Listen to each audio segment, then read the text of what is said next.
One of the most troublesome subject in UPSC preparation is history. बहुत सारे लोग ancient history medieval history को skip ही कर देते हैं। साथ ही मॉडर्न हिस्ट्री में भी एक मेजर इशू ये रहता है सबका कि हम पढ़ तो ले रहे हैं बट रिवाइज करने में टाइम लग रहा है। जैसे कि ज़्यादातर लोग स्पेक्ट्रम को फॉलो करते हैं, मैंने भी ये वही फॉलो की थी। बट मैं जब रिवाइज करता था तो मैं एक दिन में ईजिली पूरी स्पेक्ट्रम रिवाइज कर लेता था और एक दिन में ancient medieval along with the art and culture significant part of art and culture revise कर लेता था। तो ऐसा मैं कैसे कर पाया? ऐसा कर पाने के लिए आपके दिमाग में एक ब्रॉड आउटलाइन क्लियर होनी चाहिए पूरी हिस्ट्री की, जो एंशियंट से लेके मॉडर्न पीरियड तक एक टाइमलाइन आपके दिमाग में क्लियर होनी चाहिए। यही पूरी टाइमलाइन मैंने क्रिएट की है। अब ये टाइमलाइन आपको बहुत सारे वीडियोस में मिल जाएगी, बहुत जगह मिल जाएगी, बट यहाँ जो मैंने ये टाइमलाइन आपको प्रोवाइड करने की कोशिश की है वो हाईली एग्जाम ओरिएंटेड है। मतलब जिस तरीके से आप पढ़ते हैं, जिस तरीके से जैसे कि स्पेक्ट्रम में दिया है, जिस तरीके से एंशिएंट और मेडिवल के एनसीईआरटी में दिया है, उसी हिसाब से मैं आगे बढ़ा हूँ, उसी हिसाब से चीज़ें मैंने आपको बताने की कोशिश की है। और जो और टॉपिक्स हैं जैसे कि प्री हिस्टोरिक पीरियड है, वैदिक पीरियड है, जिसमें आपको आइडिया जनरली नहीं रहता कि क्या पढ़ना चाहिए। मतलब हम टाइमलाइन तो मैंने यहाँ बता दी, बट पढ़ें क्या वो भी मैंने बताया है आपको। टॉपिक दे दिए हैं कि ये टॉपिक आपको पढ़ने हैं, जिससे कि आपको ज़्यादा दिमाग ना लगाना पड़े और डायरेक्टली आप पढ़ पाएँ जो आपको करना है। तो मैं एक ब्रॉड ओवरव्यू दे देता हूँ। जैसे कि यहाँ से स्टार्ट होता है, यहाँ से लेके यहाँ तक ये पूरी मेडाइवल, ये पूरी एंशियंट हिस्ट्री की टाइमलाइन है। इसके बाद ये साउथ इंडिया की एंशियंट हिस्ट्री की टाइमलाइन है इतनी। इसके बाद मेडाइवल इंडिया की टाइमलाइन है जो कि स्टार्ट होती है यहाँ से and it goes up to यहाँ तक। और इसके बाद फिर पूरी मॉडर्न इंडिया की टाइमलाइन है जो कि जिसमें कि अपन फॉरेन जो फॉरेनर्स आए थे उनकी एंट्री की टाइमलाइन देखेंगे, मुगल रूलर्स को देखेंगे मेडाइवल इंडिया के बाद के, जो कि इम्पोर्टेंट है। इसके बाद लोकल एरियाज में क्या क्या हो रहा था। इसके बाद अपन जो मॉडर्न इंडियन नेशनलिज्म है वहाँ से स्टार्ट होता है और ये फिर कंटेंट थोड़ा लंबा चलेगा, जिसमें कि आपको मैं हेडिंग्स दे दूंगा। टाइमलाइन से मेरा क्या मतलब है? टाइमलाइन से मैं आपको ये नहीं बताऊंगा कि इस समय ये युद्ध हुआ, इस समय ये वॉर हुआ, इस समय ये हुआ वो हुआ, बिकॉज वो एग्जाम के लिए इनसिग्निफिकेंट है। वो आपको पता होना चाहिए बट एग्जाम में नहीं पूछा जाएगा। एग्जाम में क्या पूछा जाता है, जैसे कि आप देख सकते हैं मैंने यहाँ लिखा है कैबिनेट मिशन, इसके बाद इंटरिम गवर्नमेंट, एटली स्टेटमेंट, या आप कुछ भी देखेंगे तो मैंने जो मोस्ट सिग्निफिकेंट चीजें हैं, जिन टॉपिक से एग्जाम में क्वेश्चन आ चुका है, उनकी टाइमलाइन के बेसिस में आपको पढ़ा रहा हूँ, जिससे कि आपके दिमाग में क्लैरिटी होगी कब क्या हुआ था। क्योंकि लिंक होता है हिस्ट्री में, जो पहले हुआ उससे आगे वाली चीज लिंक होगी। तो अपन स्टार्ट करते हैं इसको। ये बहुत ज्यादा लंबा वीडियो नहीं होगा बिकॉज मैं इसमें आपको एक एक चीज पढ़ाने नहीं वाला, बट इतने छोटे से वीडियो में मैं ये कोशिश करूंगा कि आपको एक क्लैरिटी मिल जाए from ancient to medieval to modern period, जिससे कि आप आगे बहुत अच्छी तैयारी कर पाएं। तो लेट अस बिगिन। सबसे पहले आ जाता है prehistoric period. Prehistoric period में सबसे पहले आती है ओल्ड स्टोन एज, जिसे पेलियोलिथिक एज बोलते हैं।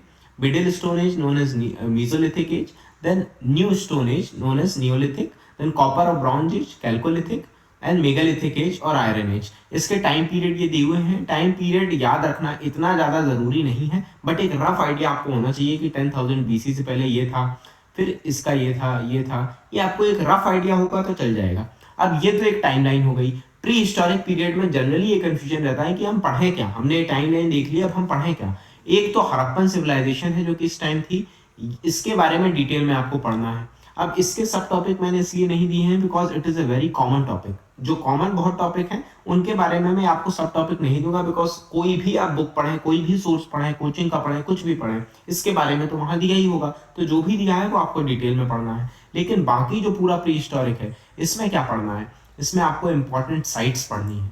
ठीक है, आपको जो रेसिडेंस हैं वो पढ़ने हैं। रेसिडेंस से मेरा मतलब ये है कि मड ब्रिक के हाउसेस होते थे कि वुडन हाउसेस, किस तरीके के हाउसेस होते थे अलग अलग पीरियड में, ये जानना है। ऑक्यूपेशन, प्राइमरी ऑक्यूपेशन क्या क्या होती थी इंसानों में, ये पता होना चाहिए। इसके अलावा टूल्स कौन से यूज करते थे, जैसे कि माइक्रोलिथ यानी कि छोटे साइज के स्टोन टूल यूज करते थे क्या, या मेगालिथ बड़े साइज के टूल्स यूज करते थे क्या।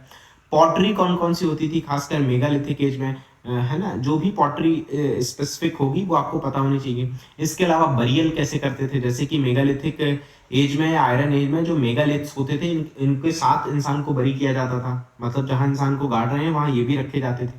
तो ये जो टूल्स हैं या पॉटरी हैं या बरियल है, ये आपको स्पेसिफिक एरिया के पता होने चाहिए। ऐसा नहीं है कि अब हर किसी का आप जानने लगे। जो भी आपको लगे कि इंपॉर्टेंट है, जो भी आपको लगे, जो इंपॉर्टेंट होगा वो ऑलरेडी दिया होगा बुक में, या जो अच्छा अगर आप सोर्स फॉलो कर रहे हैं तो वही आपको पढ़ना है। अगर आप इतनी चीजें करेंगे और आपको एक टाइम लाइन क्लियर होगी तो आपका प्री हिस्टोरिक पीरियड अच्छे से हो जाएगा। देन कम्स द वैदिक पीरियड। वैदिक में दो होते हैं, ऋग वैदिक पीरियड और अर्ली वैदिक पीरियड एंड लेटर वैदिक पीरियड। इसका मतलब ये इनका टाइम पीरियड आपको पता होना चाहिए 1500 to 1000 BC and 1000 to 600 BC. अब वैदिक पीरियड में आपको क्या क्या पढ़ना है, ये बहुत डाउटफुल रहता है लोगों के दिमाग में कि क्या पढ़ें।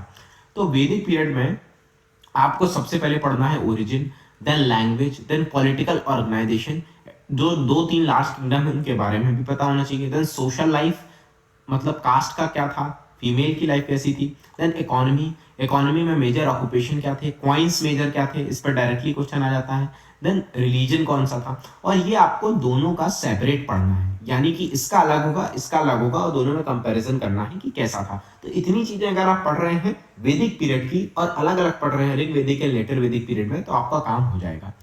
देन सबसे पहले अपन ने देखा प्री हिस्टोरिक पीरियड, उसके बाद वैदिक पीरियड। वैदिक पीरियड के बाद स्टार्ट ऑफ 6th सेंचुरी में, वैदिक पीरियड कब तक था, 600 बीसी तक। इसके बाद start of 6th century, 6th century मतलब 600 बीसी, सॉरी यहाँ मैंने गलत लिख दिया, स्टार्ट ऑफ 600, ये बीसी वाला है ना, ये मतलब मिड 600, ये सब बीसी में है, ठीक है। तो ये कॉमन सेंस की बात है, बीसी में ही होगा।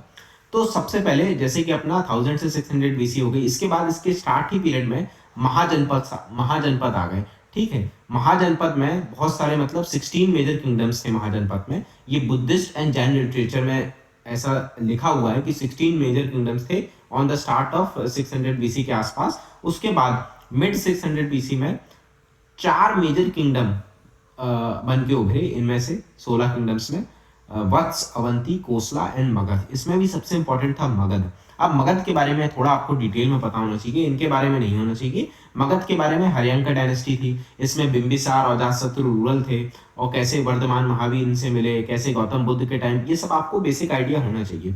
अब मैं यहाँ एक एक चीज नहीं पढ़ाऊंगा, बिकॉज यहाँ मैं आपको टाइम लाइन दे रहा हूँ। ऐसा नहीं होगा कि 15 मिनट में आपका वीडियो बनाऊंगा और पूरी हिस्ट्री आपकी कवर हो जाए, बट मेजर चंक आपका कवर हो जाएगा क्लैरिटी के हिसाब से, मतलब आपको क्लियर हो जाएगा कि कैसे पढ़ना है। सो अपन ने देखा, सबसे पहले अपन ने फिर से देखते हैं अपन prehistoric period, then Vedic period, then Mahajanapada, then 4 major kingdom Vatsa, Avanti, Kosala, Magadha, जिसमें कि एक मगध इंपॉर्टेंट किंगडम है, जिसमें कि हर्यंका डायनेस्टी में 2 मेन रूलर थे, बिंबिसार और Ajatashatru, then Shishunaga dynasty, then Nanda dynasty, ठीक है। नंदा डायनेस्टी में भी आपको पता होगा धनानंद थे लास्ट में। इसके बाद इस पीरियड के बाद ये पीरियड अब खत्म हुआ, इसके बाद अलेक्जेंडर का इन्वेजन हुआ, ठीक है, अराउंड 325 बीसी के पीरियड में। इसी टाइम पे आपको फॉरेन इन्वेजन जो भी हो रहे हैं, अलेक्जेंडर के इन्वेजन से रिलेटेड है कि फॉरेन इन्वेजन जो भी हो रहे हैं उनके बारे में बेसिक आइडिया होना चाहिए। अलेक्जेंडर इन्वेजन इंपॉर्टेंट क्यों था ये पता होना चाहिए, क्यों अलेक्जेंडर आया, क्या उसकी जर्नी रही, किस, ठीक है, उनका युद्ध पोरस से, ये सब फेमस चीजें हैं, आपको बेसिक आइडिया होना चाहिए। देन इसी टाइम में यहाँ पास नंदा डायनेस्टी का फॉल होने लगा और मौर्य डायनेस्टी राइज होने लगी। मौर्य डायनेस्टी राइज हुई अराउंड 320 बीसी में और ये रही to 185 BC. Then Sunga dynasty, Maurya dynasty जब खत्म हुई तो पोस्ट मौर्य आ गए, मतलब पोस्ट मौर्य मतलब मौर्यन डायनेस्टी के बाद। इसमें कई सारे आए, जैसे Shunga dynasty, Kanva dynasty, Satavahanas, Indo Greek, Kushan, ये सब के बारे में बेसिक आइडिया आपको होना चाहिए। इसमें मेन एक थी सुंगा डायनेस्टी 185 टू 73 बीसी। इसके बाद आया Gupta period, and Gupta period lasted from 320 to 550 C. अब यहाँ आपको एक गैप दिख रहा होगा कि 73 बीसी से सीधे अपन 320 सी मतलब बाद में आ गए, यानी कि 73 बीसी, एक तो 70 साल यहाँ हो गए, 320 साल यहाँ हो गए, तो ये बीच का गैप कहाँ है। इसमें ये सारे रूरल रहे और इसके अलावा भी मतलब सुंगा के बाद और भी दूसरे आए जो कि इतना ज्यादा इंपॉर्टेंट नहीं है। जो इंपॉर्टेंट है वो मैंने लिख दी हैं, जिनके बारे में आपको बेसिक आइडिया होना चाहिए। देन गुप्ता पीरियड, देन फिर आए हर्षवर्धन। गुप्ता पीरियड डिक्लाइन हुआ 550 सी के आसपास, उसके बाद 500 टू 647 सी तक वर्धन रहे हर्षवर्धन, मतलब वर्धन रूलर रहे, जिनके मेन रूलर थे हर्षवर्धन। तो इतना आपको अगर पता चल गया तो आपका जो एंशिएंट हिस्ट्री है वो पूरी हो चुकी होगी। आपको लग रहा होगा कि ये बहुत मतलब क्या है, इसमें तो कुछ मतलब नहीं होगा, बट अगर ये क्लैरिटी आपके पास है इतनी सी, तो आपका बहुत मेजर चंक कवर हो गया। आपको ये पता चल गया कि क्लैरिटी आ गई कि आपको पढ़ना क्या है। प्री हिस्टोरिक पीरियड था, वैदिक पीरियड आया, महाजनपद आए, 4 मेजर किंगडम थे जिसमें मगध इंपॉर्टेंट था। मगध की डायनेस्टी पता चल गई, हर्यंका डायनेस्टी, सैशुंगा डायनेस्टी, नंदा डायनेस्टी। इसी टाइम पे अलेक्जेंडर का इन्वेजन हुआ। नंदा डायनेस्टी के बाद आए मौर्य, सुंग, पोस्ट मौर्य में आ जाते हैं mainly Shunga, Kanva, Satavahana, Indo Greek, Kushan, फिर आया गुप्ता पीरियड और वर्धंस। ये इतना इंपॉर्टेंट है ये सारी चीजें पता होना, क्योंकि अगर ये नहीं पता होगा तो आपको दिमाग में क्लैरिटी ही नहीं होगी कि क्या चल रहा है। आपसे कोई पूछेगा कि सुंगा डायनेस्टी क्या है, मतलब इसका सिग्निफिकेंस क्या है, तो आप बता ही नहीं पाएंगे। और ये सब चीजें बहुत ज्यादा इंपॉर्टेंट रहती हैं, इस पर डायरेक्ट क्वेश्चन आते हैं। तो ये अपन ने देख लिया एंशियंट इंडिया, बट इसमें अपन ने साउथ इंडिया की तो बात ही नहीं की। एंशियंट इंडिया अपन ने नॉर्थ की उसमें देख लिया, तो साउथ इंडिया में का भी मैंने यहाँ अलग से बना दिया है। ये मैंने बनाया है तमिलनाडु की जो एनसीईआरटी है तमिलनाडु बोर्ड की, उसमें बहुत अच्छा दिया है साउथ इंडिया की एंशियंट हिस्ट्री के बारे में, तो वहां से मैंने ले लिया है। तो संगम एज आया सबसे पहले। संगम एज 3rd BC से लेके 3rd CE के बीच में। इसमें 3 मेजर किंगडम थे, आपको पता होगा, चेरा, चोला, पंड्या। ठीक है, जो उसमें मेजर एक मेन किंगडम था Pandya kingdom. It continue till 16 till 17 century, मतलब अभी तक कंटिन्यू रहा ये इस समय से लेके। ठीक है, इसके बाद संगम एज के बाद पोस्ट संगम एज आई, जिसमें कि कालाबाराज का रूरल राज था 300 टू 600 CE तक। इसके बाद बहुत सारे रूरल आए अलग अलग एरिया में, जैसे कि ये मैंने इंडिया का मैप बनाया है, ये जो बनाया है ना, जैसे कि आप इंडिया का मैप देखेंगे तो इस तरह का रहेगा। ठीक है, आप आई होप आपको समझ आ रहा हो, ये इंडिया का मैप है पूरा। तो ये मैंने इतना पार्ट यहाँ पास आपको दिखाया है। तो ये वाला जो एरिया है यहाँ पास रूल किया फ्रॉम 275 टू 897 CE पल्लव्स ने। अब यहाँ पास एग्जैक्टली आपको प्रीलिम्स में कभी नहीं पूछेंगे कि कितने टाइम पीरियड में रूल किया, आपको रफली पता होना चाहिए कि 200 टू 900 के आसपास थे। बट मेंस में अगर क्वेश्चन आता है, और मेंस में आता ही आता है, इन सब में किसी एक डायनेस्टी के बारे में आर्ट एंड कल्चर पूछ लेंगे, किसी का आर्किटेक्चर पूछ लेंगे, तो आप डायरेक्टली अगर आपको याद है एग्जैक्टली तो आप लिख सकते हैं, एग्जैक्टली नहीं भी याद है तो भी आप लिख सकते हैं 3rd टू 9th सेंचुरी तक मतलब इन्होंने रूल किया पल्लव्स ने, इस तरीके से आप लिख सकते हैं। देन चालुक्यास, इन्होंने इस एरिया में रूल किया फ्रॉम दिस पीरियड। देन राष्ट्रकूतास, इन्होंने इस एरिया में रूल किया जो मैंने पूरा बनाया है from 6 to 10 century CE। Then imperial Cholas, इन्होंने ये पूरा एरिया, पूरा श्रीलंका जो अपना और अंडमान एंड निकोबार, और ये पूरा जो एरिया है यहाँ पास इनका इन्फ्लुएंस रहा, ये अपना है ना पूरा इंडोनेशिया और जो साउथ ईस्ट एशिया का पार्ट है, इसीलिए इन्हें इंपीरियल चोलास कहा गया। ये बहुत बड़ी इनकी नेवल पावर थी। तो ये आपको बेसिक आइडिया होना चाहिए। अब मैंने यहाँ पास सिर्फ नाम लिखे हैं, पल्लवास, चालुक्यास, राष्ट्रकूटास, इंपीरियल चोलास, संगमेश, पोस्ट संगम। इनके बारे में आपको डिटेल में पढ़ना पड़ेगा कि इनकी पॉलिटी कैसी थी, ये कैसा था, वो कैसा था। ये मैं इसलिए यहाँ नहीं बता रहा हूँ बिकॉज आप कोई भी सोर्स पढ़ेंगे तो उसमें उनकी पॉलिटी, सोशल लाइफ, उनका कॉइन कैसा था, ऑक्यूपेशन कैसा था, वहाँ गॉड कौन से, किस गॉड को वर्शिप करते थे, क्या उनके स्पेशल फीचर्स थे, आर्ट एंड आर्किटेक्चर कैसा था, ये सारी चीजें दी ही रहती हैं जो कि आपको पढ़नी पड़ेंगी। यहाँ मैंने आपको एक टाइमलाइन दे दी है कि किस समय कौन था, उनका एरिया बता दिया है, जिससे कि आपके दिमाग का क्लैरिटी आए कि कौन कहाँ था। बिकॉज ये आपको पूरा पढ़ लेंगे, आप एग्जाम क्लियर भी कर लेंगे, वो भी इतने नहीं उनको बनता रहता है, बिकॉज उनको ये मतलब रट लेता है आदमी, इतना ध्यान नहीं देता है। बट ये सब चीजें इंपॉर्टेंट है, अगर आपको पता होंगी तो आपके आज चीजें आसान हो जाएंगी। अपन ने पूरा एंशिएंट इंडिया इतने कम समय में देख लिया। अब मेडिवल इंडिया अपन जल्दी से खत्म करते हैं।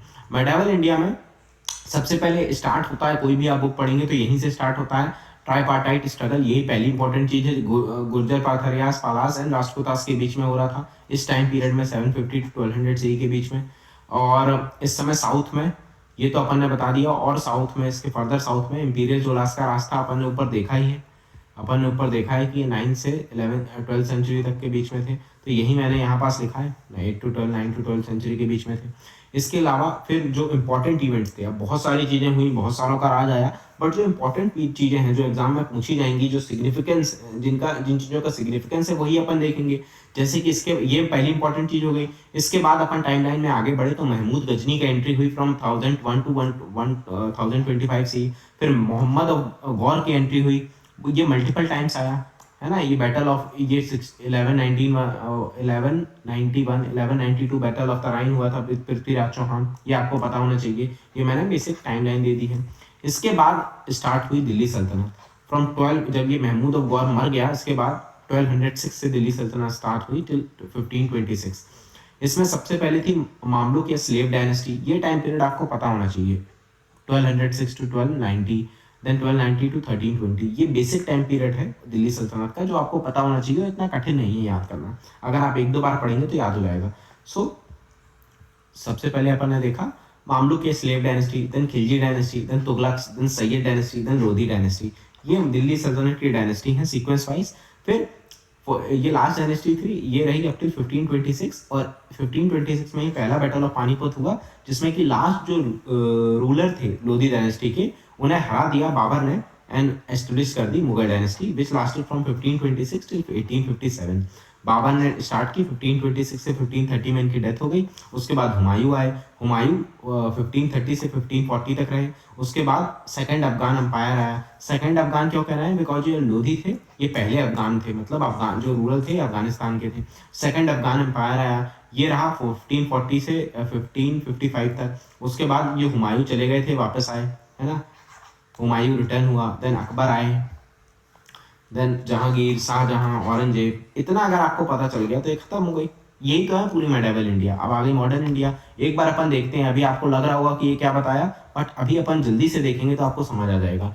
स्टार्ट कहाँ से किया अपन ने, स्टार्ट किया अपन ने मेडिवल इंडिया। आप जब पढ़ना स्टार्ट करेंगे, start with the tripartite struggle, then Mahmud Ghazni, Mohammad Akbar, then Delhi Sultanate. Delhi सल्तनत के अंदर डिटेल में अपन ने देखा सारी डायनेस्टी, मामलुक को slave dynasty, Khilji dynasty, Tughlaq dynasty, Sayyid dynasty, Lodhi dynasty. Then battle of Panipat जिससे एस्टेब्लिश हुई मुगल डायनेस्टी, उसमें Babur, Humayun, second Afghan empire, again Humayun, then Akbar, Jahangir, Shahjahan and Aurangzeb. और यहाँ तक खत्म हो गया पूरा मेडिवल इंडिया। इतना अगर आपने इनके बारे में डिटेल में देख लिया, इनके समय क्या था, क्या सिस्टम था, क्या चीजें थी, तो आपको क्लैरिटी हो जाएगी, आपको चीजें बनने लगेंगी।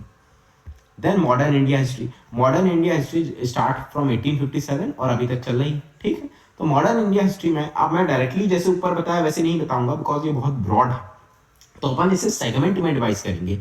मेन सेगमेंट तो होगा मॉडर्न नेशनलिज्म से स्टार्ट होगा, इंडियन नेशनल कांग्रेस या उसके इंडियन नेशनल एसोसिएशन उसके पहले की जो थी वहां से लेके टिल इंडिपेंडेंस। बट उसके पहले भी कुछ चीजें आपको पता होनी चाहिए, जैसे कि जो फॉरेनर्स थे उनकी एंट्री आपको पता होना चाहिए। वास्को डिगामा आए थे इंडिया में 1498 में, मतलब सब ये पुर्तगीज थे, सबसे पहले इंडिया में पुर्तगीज आए, यही पूछ लेते हैं डायरेक्टली, है ना। सबसे पहले पुर्तगीज आए, then Britishers, then Dutch, then Danes, then France. इनके बारे में आपको बेसिक आइडिया होना चाहिए, कैसे आए, कहाँ इनका मेजर सेंटर था, ये सब। देन ये सारी चीजें दी हैं वहां स्पेक्ट्रम में, या जो भी आप सोर्स पढ़ रहे हैं। देन मुगल रूलर्स अपन ने औरंगजेब तक देखे थे। उसके बाद आपको जो मेजर मुगल रूलर्स थे, इसके अलावा बहुत सारे थे, बट यहाँ मैंने मेजर लिखे हैं जिनके समय में कुछ मेजर इवेंट हुआ था। जैसे कि बहादुर शाह वन से अपन स्टार्ट करते हैं। इसके बाद मोहम्मद शाह के टाइम पे बैटल ऑफ करनाल हुआ था, करनाल, KRNAL, वर्सेज नादिर शाह, यानी मोहम्मद शाह वर्सेज नादिर शाह, आपने नाम सुना होगा ना, इनसे हुआ था battle of Karnal. Then Alamgir two, इनके टाइम पे हुआ था इन्वेजन ऑफ, अब इनके बीच में भी आए होंगे, मैं अगेन रिपीट कर रहा हूँ, ये मैं आपको सीक्वेंस में नहीं बता रहा हूँ कि पहले ये आए फिर वो आए फिर वो आए, ये इसका ये यूजलेस है, इसका कोई मतलब नहीं है। जिन मुगल रूलर के टाइम पे कुछ इंपॉर्टेंट चीजें हुई हैं आफ्टर औरंगजेब तक तो सब इंपॉर्टेंट थे, उसके बाद जिनके टाइम पे कुछ इंपॉर्टेंट चीज हुई है वही आपको याद रखना है। जैसे कि बहादुर शाह अपन ने देखा, देन मोहम्मद शाह के टाइम पे बैटल ऑफ करनाल हुआ, आलमगीर टू के टाइम पे invasion of the Shah Ahmad Abdali आपने सुना होगा, एंड बैटल ऑफ प्लासी हुआ। Battle of Plassey is fought between the Sirajuddaulah who was the nawab of Bengal versus Robert Clive, मतलब ब्रिटिशर्स को लीड किया था रॉबर्ट क्लाइव ने बैटल ऑफ प्लासी में। इसके बाद शाह आलम टू के टाइम पे थर्ड बैटल ऑफ पानीपत हुआ एंड बैटल ऑफ बक्सर हुआ। बैटल ऑफ बक्सर हुआ 1764 में, again between the Mir Qasim who was the Nawab of Bengal, जिसको सपोर्ट किया Nawab of Awadh and Shah Alam two. Shah Alam two was the Mughal ruler, मतलब जो मुगल के पूरे राजा थे उन्होंने सपोर्ट किया और ये ब्रिटिशर्स के अगेंस्ट हुआ, जिसमें कि ब्रिटिशर ने सबको हरा दिया और ट्रीटी ऑफ इलाहाबाद साइन हुई। इसके बाद आए अकबर टू, ये मैंने यहाँ क्यों लिखा है, because he gave the title of Raja to Ram Mohan Roy. Raja Ram Mohan Roy आपने सुना होगा, इनको टाइटल ऑफ राजा किसने दिया था, अकबर टू ने। देन लास्ट जो रूलर थे बहादुर शाह टू या बहादुर शाह जफर, इनके टाइम पे रिवॉल्ट ऑफ 1857 होगा, जिससे कि मुगल जो पूरा एम्पायर था वो खत्म हो गया। अगेन भी देखते हैं अपन इंपॉर्टेंट चीजें, बहादुर शाह वन, देन मोहम्मद शाह जिनके टाइम पे बैटल ऑफ करनाल हुआ, देन आलमगीर टू जिनके टाइम पे invasion of Shah Ahmad Abdali and battle of Plassey हुआ, देन शाह आलम टू जिसके टाइम पे third battle of Panipat and battle of Buxar हुआ, Akbar two who gave the title of Raja to Raja Ram Mohan Roy, and then Bahadur Shah two और बहादुर शाह जफर जिनके टाइम पे रिवॉल्ट ऑफ 1857 हुआ और मुगल डायनेस्टी खत्म हो गई। इसके बाद ये अपन ने क्या क्या चीजें देखी, एक तो फॉरेनर्स का इन्वेजन का सीक्वेंस देखा, टाइमलाइन देखी, इंपॉर्टेंट मुगल रूलर्स देखे जिनके टाइम पे कुछ हुआ था जो आपको पढ़ने हैं, इसके अलावा कोई नहीं पढ़ना है। देन लोकल अपन देख लेते हैं, लोकल जो इंडिया उस समय कैसा चल रहा था, यानी कि लोकल जो प्रोविंस थे वो कैसे थे। बंगाल इसमें सबसे इंपॉर्टेंट है जो आपको पता होना चाहिए। बंगाल में we have seen battle of Plassey in 1757, we have already seen it, है ना, यहाँ पास अपन ने ऑलरेडी देखी है। कि आलमगीर टू के टाइम पे बैटल ऑफ प्लासी हुई 1757 में between the Sirajuddaulah nawab of Bengal and the Robert Clive, जो कि ब्रिटिशर्स को लीड कर रहे थे, और रॉबर्ट क्लाइव ने सिराजुद्दौला को हरा दिया। उसके बाद बैटल ऑफ बक्सर हुआ, इसको भी अपन देख चुके हैं। Battle of Buxar was fought at the time of the Shah Alam two, जिसमें कि Mir Qasim who was the Nawab of Bengal and Britishers के अगेंस्ट हुआ। मीर कासिम को सपोर्ट किया Nawab of Awadh and Shah Alam two who was the Mughal ruler, और इनको हरा दिया। इनको हराने का क्या मतलब है कि एक तरीके से मुगल रूलर को ही हरा दिया ब्रिटिशर्स ने। And treaty of Allahabad sign हुई, जिसके आपको टर्म्स एंड कंडीशंस पता होनी चाहिए। सो बंगाल में battle of Plassey, battle of Buxar, treaty of Allahabad इसके बाद साइन हुई। देन इसके साइन होते ही डुअल गवर्नमेंट आ गई, जिसमें कि कुछ कंपनी यानी ईस्ट इंडिया कंपनी और नवाब के अलग अलग राइट्स थे। ये चली 7 साल तक, 1765 टू 1772, इतना आपको पता होना चाहिए। देन बाकी जगह का इतना डिटेल में नहीं पता होना चाहिए। जैसे कि मैसूर एक और किंगडम था जहां पर 4 एंग्लो मैसूर वार हुए। एंग्लो मतलब ब्रिटिशर्स और मैसूर के बीच में वॉर हुए। देन जिसमें आपको बेसिक पता होना चाहिए, है ना, टीपू सुल्तान और इन सब के बारे में। Then Maratha wars, 3 Anglo Maratha war हुए, जिसमें कि एक इंपॉर्टेंट ट्रीटी आपको पता होना चाहिए, treaty of basin, second Anglo Maratha war के बीच में। देन सिंध, इसमें treaty of eternal friendship, tripartite treaty, इसमें कौन कौन इन्वॉल्व था, ये सब आपको पता होना चाहिए। देन पंजाब में 2 एंग्लो सिख वॉर हुए। ये बेसिक आइडिया आपको पता होना चाहिए। मतलब ये जो मैं बोल रहा हूँ बस इतना नहीं पता होना चाहिए क्या हुआ था उन वॉर में, क्या चीजें हुई थी, ये सब आपको पता होना चाहिए। एक एक ट्रीटी आप याद नहीं रख पाएंगे, बहुत कठिन हो जाएगा याद रखना, बट एटलीस्ट सीक्वेंस पता होना चाहिए कि मैंने बोला कि 3 एंग्लो मराठा वॉर हुए तो उसमें क्या क्या हुआ था, एक रफ आइडिया आपको होना चाहिए। 3-4 लाइन में आप किसी को बता पाए इस हिसाब से। तो अब अभी तक अपन ने मेन चीजें देख ली हैं। अब आ जाता है मॉडर्न इंडियन नेशनलिज्म, जो कि स्टार्ट हुआ आफ्टर 1857 आप कह लें, या उसके कुछ समय बाद, 20-30 साल बाद, और पूरा चला अपने इंडिपेंडेंस तक। ये थोड़ा लंबा होगा बट इसे अपन जल्दी जल्दी कवर करेंगे, जिसमें कि मैं सारे मेजर इवेंट कवर कर दूंगा, एक भी नहीं छोड़ूंगा। और ये टाइमलाइन आपने याद कर ली, और जो भी मैं इवेंट बता रहा हूँ उसके बारे में ठीक ठाक तरीके से पढ़ लिया, जो भी स्पेक्ट्रम में दिया है, तो आपका काम हो जाएगा। सबसे पहले मॉडर्न नेशनलिज्म स्टार्ट हुआ। ये क्या होता है मॉडर्न नेशनलिज्म, ये आपको पता होना चाहिए। कांग्रेस एक मेन थी मॉडर्न नेशनलिज्म को लीड कर रही थी, बट कांग्रेस के पहले भी कुछ ऑर्गेनाइजेशन बनी थी, जैसे कि for example INA which is the Indian National association, और भी कुछ बनी थी जो कि दी है अपनी आपकी स्पेक्ट्रम में, तो ये आपको पता होना चाहिए। देन कांग्रेस का फॉर्मेशन हुआ इन 1885। देन दो थे कांग्रेस में, है ना, एक थे मॉडरेट्स और एक थे एक्सट्रीमिस्ट। इनका क्या मतलब होता है ये पता होना चाहिए। मॉडरेट ने लेड किया, और एक मूवमेंट उस टाइम हुआ स्वदेशी मूवमेंट, और इस मूवमेंट को लेड किया मॉडरेट ने फ्रॉम 1903 टू 1905, और एक्सट्रीमिस्ट ने फ्रॉम 1905 टू 1908। ये आपको पता होना चाहिए। तो अगेन मैं आपको रिपीट कर रहा हूँ कि मॉडर्न इंडियन नेशनलिज्म स्टार्ट हुआ with formation of certain organisation, जैसे कि Indian National Association and other organisation. उसके बाद कांग्रेस बनी। कांग्रेस में 2 तरीके के लोग थे, मॉडरेट और एक्सट्रीमिस्ट। स्वदेशी मूवमेंट हुआ, पहले मॉडरेट ने लीड किया, फिर एक्सट्रीमिस्ट ने लीड किया। Then Simla deputation. Simla deputation is deputation of Muslim League, ML's Muslim League to Lord Viceroy. ठीक है, लॉर्ड मिंटो थे उस समय वाइसरॉय इंडिया के, उनको एक डेपुटेशन गया बाय मुस्लिम लीग, जिसे बोलते हैं सिमला डेपुटेशन। और इसी के कारण मॉर्ली मिंटो रिफॉर्म आए 1909 में, आपने पढ़ा होगा ये लक्ष्मीकांत में भी दिया रहता है, जिससे कि मुस्लिम्स को सेपरेट इलेक्टोरेट प्रोवाइड किया गया, और भी बहुत सारी चीजें हैं। ये मैं आपको एक सीक्वेंस की तरीके से बता रहा हूँ, जिससे कि आपको चीजें पता चले। और इसी टाइम जब ये सब चल रहा था, तो बहुत सारे रेवोल्यूशनरी मूवमेंट चल रहे थे। रेवोल्यूशनरी मूवमेंट क्या होते हैं ये आपको पता होना चाहिए। अलग अलग एरिया में कौन कौन से रेवोल्यूशनरी मूवमेंट हुए, किस सीक्वेंस में हुए, ये भी आपको पता होना चाहिए। जैसे बंगाल, महाराष्ट्र, पंजाब और अब्रोड, इंडिया के बाहर कौन कौन से हो रहे थे, ये सब आपको पता होना चाहिए। और ये सब बहुत क्लियरली हर बुक में प्रोवाइड किए गए, खासकर स्पेक्ट्रम में। देन फर्स्ट वर्ल्ड वॉर, एक मतलब ये मैंने एक मेजर माइलस्टोन था तो लिख दिया, 1914 में स्टार्ट हुआ। इसी समय होम रूल लीग आया। क्या था इसका मतलब, किसने स्टार्ट किया था, है ना, ये क्यों मतलब स्टार्ट हुआ, क्या इसके फीचर्स थे, क्यों बंद हुआ, ये इतना पॉपुलर नहीं हो पाया, ये सब आपको पता होना चाहिए। Then Lucknow pact is was signed in 1916, जिसमें कि मॉडरेट और एक्सट्रीमिस्ट जो अपन ने देखा था ना ऊपर, अलग हो गए थे, मतलब वो अलग अलग थे। पहले स्वदेशी मूवमेंट मॉडरेट ने लेड किया, फिर एक्सट्रीमिस्ट ने लेड किया, मतलब आपस में उनकी टकराव थी। ये एक साथ आ गए, साथ में Indian national Congress and Muslim league साथ आ गई और ज्वाइंट डिमांड्स अपनी रखने लगी। ये लखनऊ पैक्ट में हुआ। इसके बाद अगस्त डिक्लेरेशन ऑफ 1970, जिसे मॉन्टागूज स्टेटमेंट भी कहा जाता है, इसमें इन्होंने कहा कि इंडिया को एक सेल्फ गवर्नमेंट प्रोवाइड की जाएगी, एक रिस्पॉन्सिबल गवर्नमेंट प्रोवाइड की जाएगी, और this is sine of increase the number of Indians in the administration. ये 3 चीजें वादा किया। देन पोस्ट वर्ल्ड वॉर, अगस्त डिक्लेरेशन 1917 में हुआ, वर्ल्ड वॉर अराउंड 1918 1919 में खत्म हुआ। पोस्ट वर्ल्ड वॉर एजिटेशन हुए, क्यों क्यों बिकॉज वर्ल्ड वॉर में वन में इंडिया ने ब्रिटिशर्स का सपोर्ट किया, बस उसके रिटर्न में जो वो चाह रहे थे कि उन्हें मिले वो नहीं मिल पाया। गवर्नमेंट ऑफ इंडिया एक्ट इसी समय पास हुआ, इसके क्या फीचर्स थे, प्रोविजंस थे, ये सब पता होना चाहिए। अब इसके जो वर्ल्ड वॉर 2 का एजिटेशन, वर्ल्ड वॉर 1 के बाद जो एजिटेशन हुए इंडिया में, वो देखने के पहले अपन को ये देखना पड़ेगा गांधी जी के बारे में, जो कि एक बहुत इंपॉर्टेंट फिगर थे। तो गांधी जी सबसे पहले साउथ अफ्रीका में थे। साउथ अफ्रीका में 1894 टू 1906 के बीच में इनका मॉडरेट फेज ऑफ स्ट्रगल रहा। द 1906 से 1914 के बीच में इनका पैसिव रेजिस्टेंस, जिसे सत्याग्रह कहा जाता है, इस फॉर्म में इन्होंने रेजिस्ट किया। इंडिया में आए 1915 में। आने के बाद इन्होंने, जो भी मैं बता रहा हूँ ये सब एक अपने आप में टॉपिक है जिनके बारे में थोड़ा बहुत आपको पता होना चाहिए, मेजर पॉइंट्स, कीवर्ड्स, ठीक है। तो 1915 में इंडिया में आए, इन्होंने चंपारण सत्याग्रह किया है 1917, Ahmedabad mill strike in 1918, Kheda satyagraha 1918।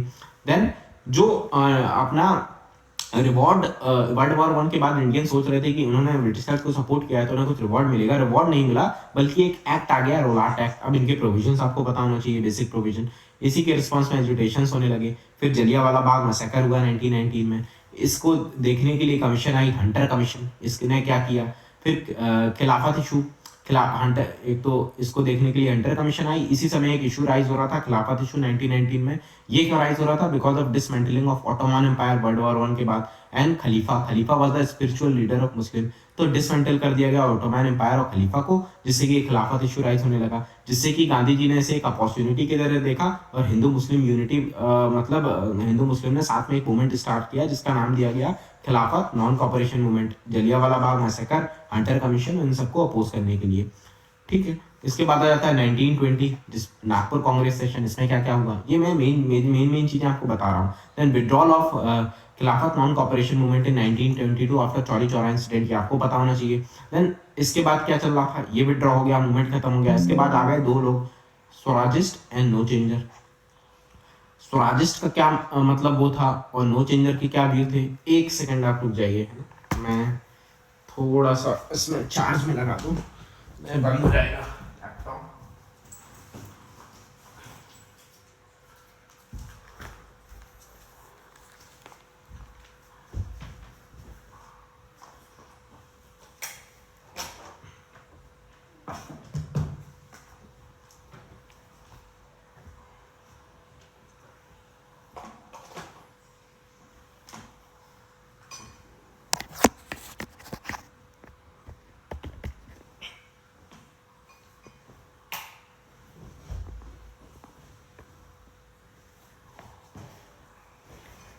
Extremely sorry, laptop की चार्जिंग खत्म हो गई थी, चार्ज में लगाना जरूरी था वरना वो बंद हो जाता बीच में।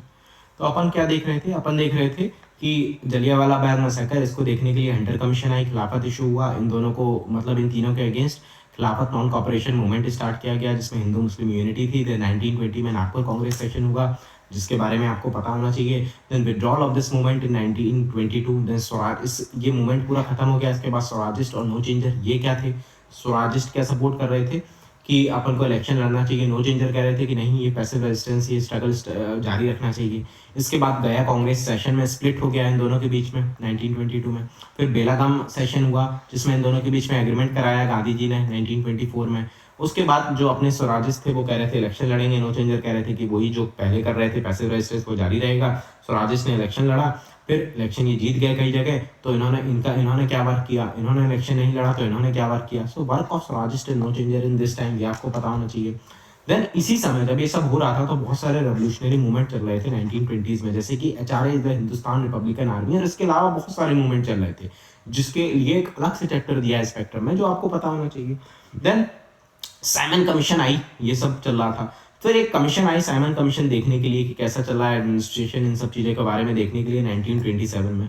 यहाँ आपको ये क्यूरियोसिटी आपके दिमाग में जागनी चाहिए कि एक साइमन कमीशन आई, तो इसके पहले भी कोई कमीशन आई होगी क्या, लिंगलिथो कमीशन, बहुत सारी कमीशन आई, तो वो सारी कमीशन आपको पता होनी चाहिए सबसे पहले कौन सी आई, क्या देखने के लिए आई। साइमन कमीशन के साथ एक BR अम्बेडकर का मेमोरेंडम है, ये भी आपको पता होना चाहिए। Then Delhi proposal of Muslim League, ये क्या था। फिर Birkenhead challenge and Nehru report of 1928, ये क्या थी। फिर कलकत्ता सेशन हुआ 1928 में, जिन्ना ने अपने 14 पॉइंट्स रखे। उसके बाद लॉर्ड इरविन की डिक्लेरेशन, कलकत्ता सेशन में क्या बात हुई, फिर मतलब इसमें क्या बात हो रही थी, 1 साल का इसमें अल्टीमेटम दिया गया था, ठीक है, पूर्ण स्वराज के लिए, मतलब जो भी था वो आपको देखना पड़ेगा। इसके बाद इरविन डिक्लेरेशन आया। इरविन डिक्लेरेशन में इरविन मतलब लॉर्ड इरविन ने क्या कहा, फिर उसके अगेंस्ट में, मतलब यहाँ आप देख रहे हैं क्या हो रहा है, यहाँ क्या चल रहा है, अगर आप समझ पा रहे हैं तो, कि मुस्लिम लीग अपना वो कर रहा है कि उन्होंने अपना दिल्ली प्रपोजल दे दिया। यहाँ पास अपना नेहरू रिपोर्ट, ये किससे रिलेटेड थी, ये क्या मतलब इससे रिलेटेड थी कि इंडिया भी अपने आप को सेल्फ गवर्न कर सकता है। उन्होंने एक रिपोर्ट में एक बेसिक फॉर्म ऑफ कॉन्स्टिट्यूशन बना के दिया था बर्किनहेड को, जिन्होंने कहा था कि इंडिया नहीं कर सकते अपने आप को रूल, ठीक है। तो इसमें नेहरू, मोतीलाल नेहरू जो थे, जवाहरलाल नेहरू के फादर, उन्होंने ये रिपोर्ट बना के दी थी, उन्होंने ये लीड किया था। उसके बाद कलकत्ता सेशन हुआ कांग्रेस में, इसमें तय करना था कि किस तरीके से अपोजिशन किया जाए, क्या किया जाए। फिर जिन्ना ने अपने 14 पॉइंट्स रखे मुस्लिम लीग के सपोर्ट में। इरविन डिक्लेरेशन आया, यानी कि ब्रिटिशर्स ने कुछ डिक्लेयर किया कि हम ऐसा ऐसा करेंगे। उसके रिस्पॉन्स में इंडिया का एक दिल्ली मैनिफेस्टो आया। अब मुझे पता था कि मुझे पता है कि मैं एग्जैक्टली क्या हुआ, बट आपको पढ़ना पड़ेगा। मैं आपको एक लाइन बता दूंगा, उससे आपको कुछ काम नहीं बनेगा। इसके बारे में 3-4 पॉइंट हर चीज के बारे में आपको पता होना चाहिए कि इरविन डिक्लेरेशन क्या है, दिल्ली मैनिफेस्टो क्या है। ये मैं आपको एक सीक्वेंस बता रहा हूँ। उसके बाद Lahore session of Congress of 1929 हुआ, जिसमें कि जनवरी 26, 1930 को इंडिपेंडेंस प्लेज लेने की बात की गई। गांधी जी ने अपनी 11 डिमांड्स रखी और अल्टीमेटम दिया 31 जनवरी 1930 का, ये डिमांड मांगने का। डेफिनेट सी बात है, डिमांड नहीं मानी गई और गांधी जी ने डांडी मार्च किया from Sabarmati to Dandi, which started in March 16 and continued till March 12 and continued till April 16, 1930। फिर ये विड्रॉ किया गया गांधी इरविन पैक्ट के थ्रू। जो सीडीएम था, सिविल डिसोबीडियंस मूवमेंट, वो विड्रॉ हुआ बाय गांधी इरविन पैक्ट, ठीक है। इस टाइम सिविल डिसोबीडियंस मूवमेंट जो चल रहा था, it was withdrawn by Gandhi Irwin pact और दिल्ली पैक्ट। इसके फीचर्स डायरेक्टली पूछे गए हैं एग्जाम में कि ये थे कि नहीं फीचर्स। तो यहाँ जो भी मैं बता रहा हूँ कि डांडी मार्च है, लाहौर सेशन है, दिल्ली मैनिफेस्टो है, इरविन डिक्लेरेशन है, ये सब के बारे में आप मेजर पॉइंट पढ़िए, ध्यान में रखिए अपने दिमाग में। अगर आप ये मुझसे उम्मीद करेंगे कि यहाँ मैं आपको सबके पॉइंट बता दूं, तो बेसिकली आप ये उम्मीद कर रहे हैं कि मैं आपको आधा घंटे के अंदर पूरी मॉडर्न, पूरी एंशिएंट, पूरी मेडिवल हिस्ट्री पढ़ा दूं, जो कि पॉसिबल नहीं है। इसके बाद आया Karachi session of the Congress in 1931, then second round table conference of 1931। तो सेकंड थी, तो पहली कब हुई थी 1930, तीसरी कब हुई थी 1932 में। तीसरी के बेसिस पे ही एक अवार्ड दिया गया, कम्युनल अवार्ड ऑफ 1932। इसके बाद गांधी जी और अम्बेडकर के बीच में थोड़ा इशू हुआ। उसके बाद पूना पैक्ट हुआ, दोनों में पैक्ट हो गया 1932 में। फिर पोस्ट सीडीएम, सीडीएम में तो सिविल डिसोबीडियंस मूवमेंट ये जो चल रहा था, 3 ओपिनियन थे कि 3 तरीके से आप आगे बढ़ सकते हैं। उसके बाद government of India act of 1935 आया। अब मैं यहाँ सब इसलिए नहीं बता रहा हूँ क्योंकि आपकी थोड़ी क्यूरियोसिटी रहे कि आप ये एक बार देखें, उसके बाद जाके अपना देखें कंटेंट की क्या था, जिससे कि आपका मन करे थोड़ा पढ़ने का। उसके बाद लखनऊ और Faizpur session of the Congress. अब मैं आपको लग रहा होगा कि मैंने यही 2 क्यों लिखे, इसके पहले भी तो बहुत सारे सेशन हुए होंगे। जो भी इंपॉर्टेंट है वही बस मैं लिख रहा हूँ, जो आपको पढ़ना है एग्जाम के पॉइंट ऑफ व्यू से। बाकी चीजें मैं नहीं लिख रहा हूँ, फालतू की चीजें। और इन दोनों सेशन में तय हुआ कि we will fight the election. तो कहीं कांग्रेस जीती, कहीं मुस्लिम लीग जीती। फिर जहां कांग्रेस जीती उनका कैसा रूल था, कांग्रेस रूल द प्रोविंस, क्या फायदे हुए, क्या नुकसान हुए। Then Haripur and Tripuri session, इसमें सुभाष चंद्र बोस का बहुत रोल था, ये आपको पता होना चाहिए। Then Linlithgow statement and the Congress response world war 2 के टाइम पे। Then Pakistan resolution of Muslim League. Then August offer. इसके बाद ये क्या है, अगस्त ऑफर, क्रिप्स मिशन, ये सारी चीजें हैं कि धीरे धीरे ब्रिटिशर्स थोड़ी बहुत ऑटोनॉमी, थोड़ी बहुत पावर डिवॉल्व करने लगे टू इंडियंस। तो ब्रिटिशर्स ऑफर देने लगे, अगस्त ऑफर आया। देन इसके रिस्पांस में Delhi Chalo movement of October 1940, then Cripps mission of 1942। Then quit India movement start हुआ 8 अगस्त 1942 में। ऑल इंडिया कांग्रेस कमेटी की मीटिंग हुई बॉम्बे में, जिसमें कि गांधी जी ने डू और डाई का नारा दिया। और 8 अगस्त के बाद 9 ही अगस्त को सारे मेजर लीडर्स अरेस्ट किए कर लिए गए। ये मूवमेंट लीड किया गया बाय माइनर लीडर्स, जो लोकल लीडर्स थे। इनके बहुत लोग उभर के आए, जैसे कि अन्ना अशरफ अली, या बहुत सारे थे, ये आपको पता होना चाहिए। गांधी जी, इसी टाइम पे गांधी जी का fast of 1943, famine in south west, SW south west Bengal of 1943। Then C Rajagopalachari formula, ये मुस्लिम लीग और आईएनसी के बीच में पैक्ट कराने के लिए कुछ फॉर्मूला दिया था इन्होंने। फिर देसाई लियाकत पैक्ट, ये भी उसी के लिए था, हिंदू मुस्लिम पैक्ट के लिए। देन वेवर मिशन, ये शिमला कॉन्फ्रेंस ऑफ 1945। देन इसी समय पे एक चीज चल रही थी which is the INA, Indian National Army and Subhash Chandra Bose, जो कि आपको अलग से पता होना चाहिए, इसलिए मैंने यहाँ डैश मार दिया है कि इन सब के बीच में ये सारी चीजें चल रही थी। देन 1945 में ब्रिटेन में लेबर गवर्नमेंट आ गई, इलेक्शंस इनएविटेबल लगने लगे और कॉन्स्टेंट असेंबली भी बनने की बात होने लगी। इसके बाद INA which is we have seen Indian National Army, इनके एजिटेशंस हुए, मतलब इनके जो प्रिजनर्स थे उन्हें कैद किया गया और इनका ट्रायल करने लगा, तो इनके लिए 3 एजिटेशंस हुए, ये आपको पता होना चाहिए क्या क्या थे। Then cabinet mission, interim government of 1946, Attlee statement, Mountbatten plan, royal assent to the Indian Independence Act of 1947 and we got independence in 1947 along with the partition। ये आपको पता होना चाहिए। अगर आपको इतना पढ़ लिया तो आपको 70-80% चीज़ें दिमाग में क्लियर हो जाएंगी। इसके अलावा कुछ चीज़ें रटने वाली होती हैं, जैसे कि जो सोशियो रिलीजियस रिफॉर्म मूवमेंट है, जैसे कि गवर्नर जनरल कौन से थे, वाइस रॉय कौन थे, ये सब हो गया। इसके बाद वेरियस जो मूवमेंट हुए, किसान के मूवमेंट हुए, ट्राइबल मूवमेंट हुए, इसके अलावा जो वेरियस बुक्स वगैरह हैं, लिटरेचर है, ये सारी चीज़ें रटने वाली हैं, वो आपको अलग से पढ़नी ही पड़ेंगी और उसमें मेजर चंक ऑफ टाइम जाएगा। बट जो चीज़ें समझने वाली हैं, जिन्हें आप समझ सकते थे, जिन्हें आप इजीली कर सकते थे, वो मैंने यहाँ आपको बता दिया है। अगेन मैं आपको दिखा देता हूँ अपन ने क्या क्या देखा है। अपन ने जो मेजर नेशनल